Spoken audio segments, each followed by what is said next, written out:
Hello guys, welcome to cine teams. ఇవాళ just కొన్ని cinema ముచ్చట్లు చెప్పుకోవడానికి వచ్చాం. సినిమా గాసిప్స్ అనొచ్చు మేబీ.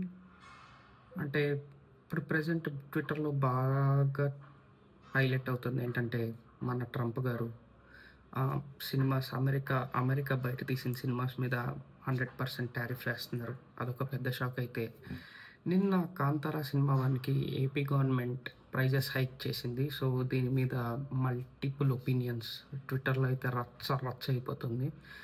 అంటే ఎందుకంటే ఇప్పుడు కర్ణాటకలో కానీ తమిళ్లో కానీ డబ్డ్ ఫిలిమ్స్ తీసుకుంటే ఎక్స్ట్రా ట్యాక్స్ వేస్తున్నారు. నార్త్లో ఎలాగో 30-40% ట్యాక్స్ ఉంది సినిమా టికెట్స్ మీద. తెలంగాణలో అయితే ఓన్లీ తెలుగు సినిమాస్కి బెనిఫిట్ షోస్ కానీ ప్రైస్ హైక్స్ కానీ ఇస్తున్నారు.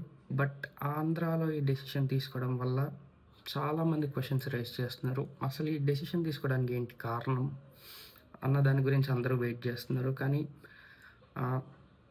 గవర్నమెంట్ నుంచి వచ్చిన ఆన్సర్ ఏంటంటే ఆర్ట్ జనాల్ని యునైట్ చేయాలి, డివైడ్ చేయకూడదు, ఎవరి కల్చర్ని వాళ్ళు రెస్పెక్ట్ చేయాలి అని ఒక నోట్ లాంటిది రిలీజ్ చేశారు. బట్ ఇది ఎంతవరకు డిఫెండ్ చేస్తుందో అర్థం కావట్లేదు. ఎందుకంటే మన కల్చర్కి వాళ్ళు రెస్పెక్ట్ ఇవ్వనప్పుడు వాళ్ళ కల్చర్కి మనం ఎందుకు రెస్పెక్ట్ ఇవ్వాలన్న క్వశ్చన్ రేజ్ అవుతుంది. సో దీని గురించి ఎవరికన్నా తెలిస్తే కొంచెం కమెంట్స్లో డీటెయిల్ ఎక్స్ప్లెనేషన్ చేయండి. అది మన వ్యూయర్స్కి చాలా హెల్ప్ఫుల్ అవుతుంది. అండ్ ఈ గొడవ రిజాల్వ్ అవ్వడానికి కూడా ఏదైనా ఆన్సర్ దొరికితే మన కమెంట్స్లో పెట్టండి. చూద్దాం ఇది ఎలా ముందుకెళ్తుందో. Thank you all. బాయ్.